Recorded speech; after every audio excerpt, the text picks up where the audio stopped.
नमस्कार दोस्तों, आज हम बात करने वाले हैं इनकोटर्म्स के बारे में कि इनकोटर्म्स क्या होती हैं, इनका एक्चुअल मीनिंग क्या है और किसके द्वारा ये बनाई जाती हैं। तो आप हमारे साथ जुड़े रहिए और अगर चैनल को सब्सक्राइब नहीं किया है तो प्लीज़ सब्सक्राइब कर लीजिए और वीडियो को लाइक करना ना भूलें। देखिए दोस्तों, इनकोटर्म जो है वो बना हुआ है 3 शब्दों से बना हुआ है, जिसमें कि अगर हम देखें, इन का मतलब होता है इंटरनेशनल, को का मतलब होता है कमर्शियल और टर्म का मतलब तो टर्म ही है। इसका मतलब ये हो गई इंटरनेशनल कमर्शियल टर्म। इसका मतलब अंतर्राष्ट्रीय इंटरनेशनल लेवल पर बिजनेस करने के लिए, कॉमर्स करने के लिए हमने कुछ टर्म बनाई हुई है, टर्मिनोलॉजी बनाई हुई है, ताकि बिजनेस करना थोड़ा सा क्या हो जाए, हमारे लिए आसान हो जाए। थोड़ा सा मैं एक्सप्लेन करता हूँ कि इनको टर्म्स कैसी होती हैं। जैसे कि अगर मैं आपके सामने ये सिंबल्स को रखूँ तो जाहिर सी बात है आपने कहीं ना कहीं इनको ज़रूर देखा होगा। जैसे स्टॉप हो गया या फिर हॉन्क नहीं करना है, हॉर्न नहीं बजाना है, तो ये किसी न किसी मैसेज को रिप्रेजेंट करते हैं। जो आप देखोगे कि स्टॉप लिखा हुआ है, इसका मतलब आप आगे नहीं जाओगे। आप कहीं देखते हो कि हॉर्न नहीं बजाना है हॉस्पिटल या स्कूल के पास, तो आप हॉर्न नहीं बजाओगे। तो ये जो सिंबल हैं ये किसी मैसेज को रिप्रेजेंट करते हैं आपके लिए, ताकि क्या हो जाए कि आपके लिए गाड़ी चलाना थोड़ा-सा आसान हो जाए। और आपके लिए तो आसान हो ही सही, जो बाकी लोग सड़क पर या फिर ट्रैवल कर रहे हैं, उनके लिए भी सफ़र करना थोड़ा-सा क्या हो जाए, आसान हो जाए, इसलिए हमने ये सिंबल बनाए हुए हैं।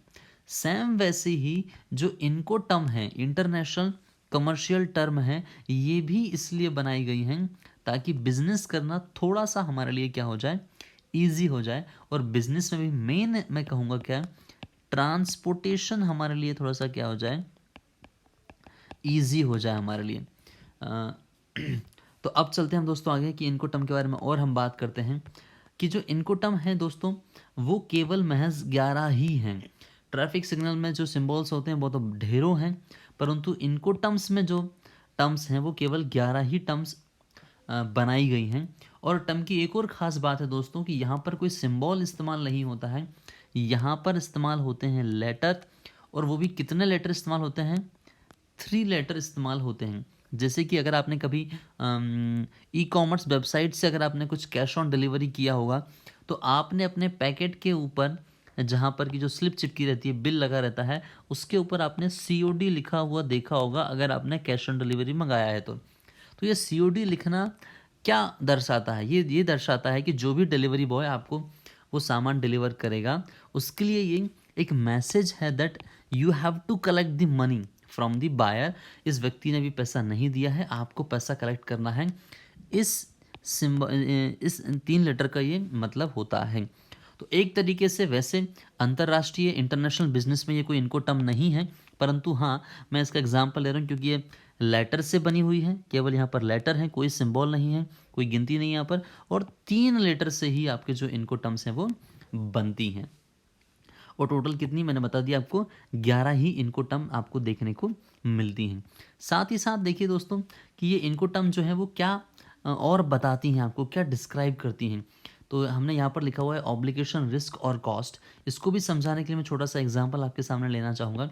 तो दोस्तों यहाँ पर देखिएगा आपकी, फॉर एग्जांपल मान लीजिए कि कोई व्यक्ति हैं जो कि कहाँ पर बैठे हुए हैं, चाइना में बैठे हुए हैं। और एक दूसरे व्यक्ति हैं जो कि कहाँ पर बैठे हुए हैं, वो बैठे हुए हैं इंडिया में। तो अगर कोई चाइनीज़ व्यक्ति जो है वो भारतीय व्यक्ति को कुछ अगर सामान डिलीवर कर रहा है, कुछ गुड्स भेज रहा है, let's example, take example charger. तो अगर मान लीजिए कि चार्जर यहाँ से भेजा जा रहा है, 15 रुपये पर पीस के हिसाब से अगर भेजा जा रहा है, तो भी आप देखिए कि काफ़ी चीज़ें आपको ध्यान में रखनी होती हैं। जैसे कि मैं कहूँ, आपको पैकेट भी बनाने पड़ेंगे ना, पैकेज बनाने पड़ेंगे, क्योंकि सीधा चार्जर तो आप नहीं बेच दोगे। उसके लिए बढ़िया बॉक्स वगैरह बनाने पड़ेंगे आपको, पॉलीथीन में पैक करना पड़ेगा आपको। साथ ही साथ आपको ट्रांसपोर्टेशन कॉस्ट भी देखनी पड़ेगी। साथ ही साथ आपको दोस्तों रिस्क भी देखना पड़ेगा कि ऐसा ना हो कि आपने सामान रखा रास्ते में और वो रास्ते में कहीं डूब जाए। हो सकता है कि आपको इंश्योरेंस भी लेना पड़े। तो अब आप देखेंगे कि केवल 15 रुपये का अगर आपको कोई गुड्स पड़ रहा है, तो केवल यही इम्पोर्टेंट नहीं है, आपको ये भी देखना बिजनेस में इम्पोर्टेंट होता है कि क्या आप पैकेट पैकेज बना के दोगे, क्या ट्रांसपोर्टेशन आप करोगे कि हमें कराना पड़ेगा, क्या रिस्क आप बियर करोगे कि रास्ते में अगर मान लीजिए कि सामान ख़राब हो जाता है तो क्या आप जिम्मेदारी लोगे, इंश्योरेंस आप कराओगे क्या, ये बातें भी हमको करनी होती हैं। तो दरअसल जैसे कि मैंने कहा कि जैसे हमने COD लिखा हुआ है, COD का मतलब क्या हो गया, it's the responsibility of the delivery boy that he has to collect the money from the buyer, ये उसकी जिम्मेदारी है। इस COD का लिखा मतलब उसने सामान दे करके आ गया, और अगर बायर से पैसे नहीं लिए ना उसने, तो फिर डिलीवरी बॉय खुद को ही पैसे कंपनी को जमा कराना पड़ा, क्योंकि इसमें हमें क्या लिखा था, साफ साफ COD लिखा था वहाँ पर।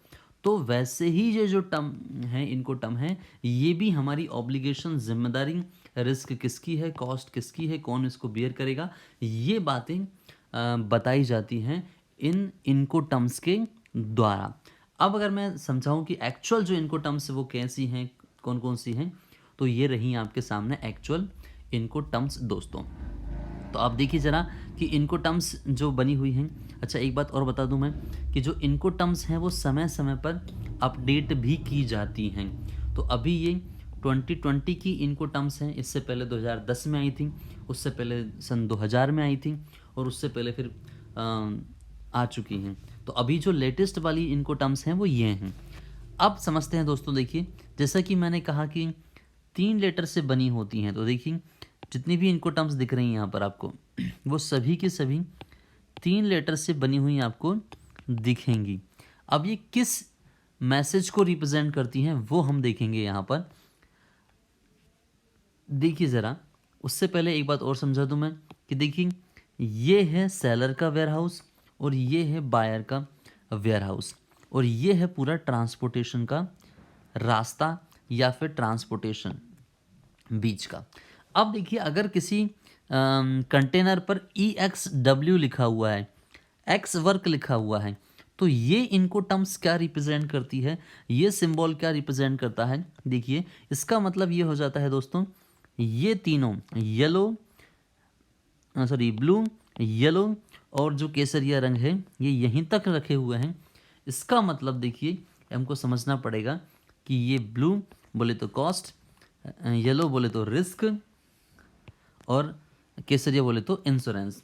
तो मैं यहाँ पर एक बार लिख देता हूँ कि जो ब्लू है वो किसको रिप्रेजेंट करता है, वो कॉस्ट को रिप्रेजेंट करता है, और जो येलो है वो किसको रिप्रेजेंट करता है, तो हम देखते हैं यहाँ पर रिस्क को रिप्रेजेंट करता है वो, और हम देखते हैं यहाँ पर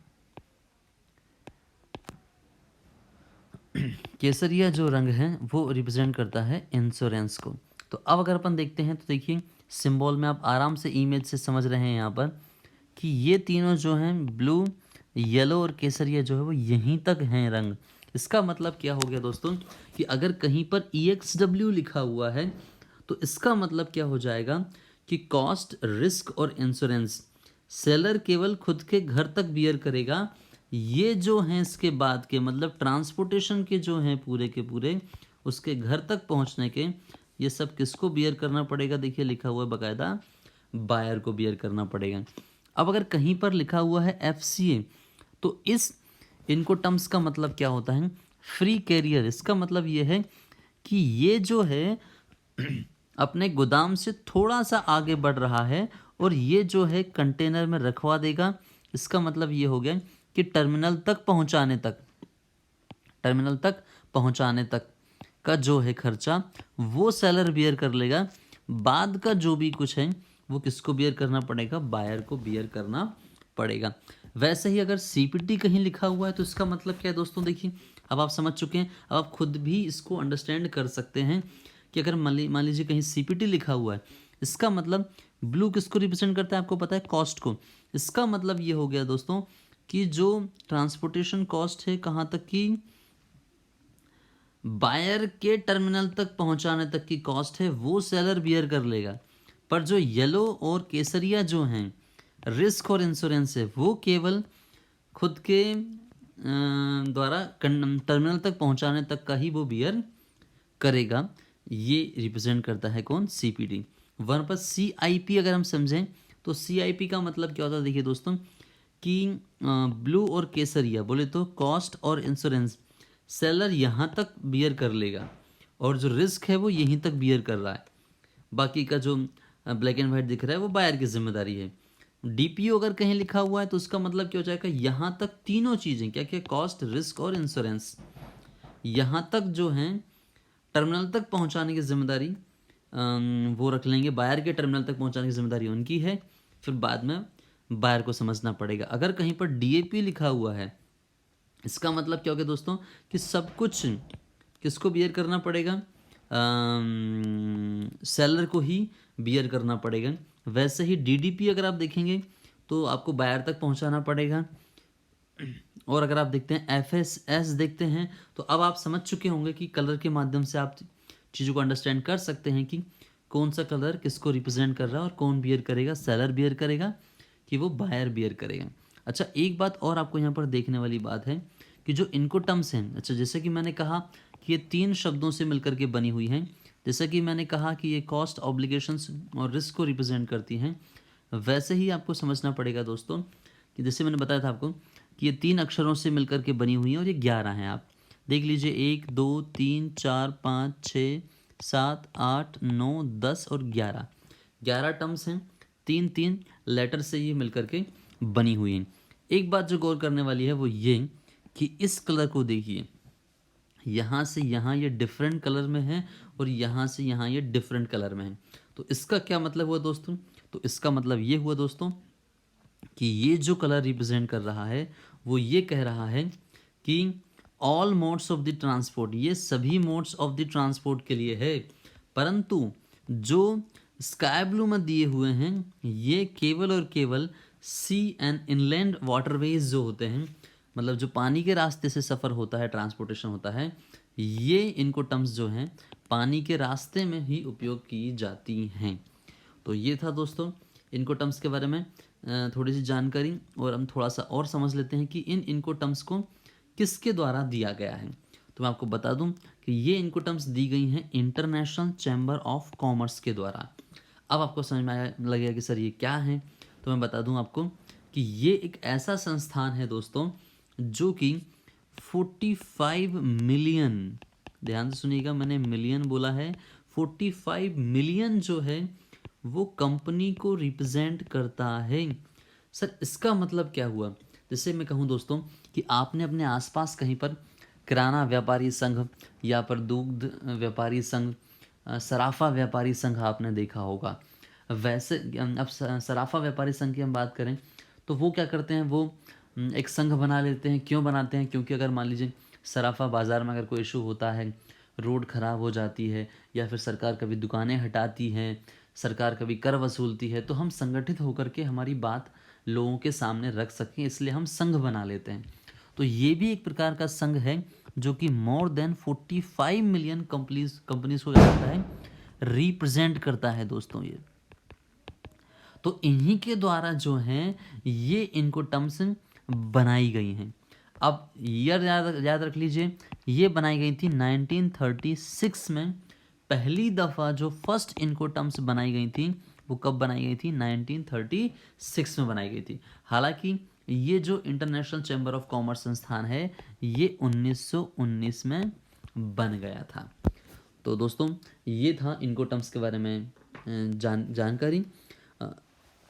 अगर आपको वीडियो अच्छा लगा हो तो प्लीज़ सब्सक्राइब ज़रूर कीजिएगा चैनल को और बेल आइकॉन को दबाना ना भूलें।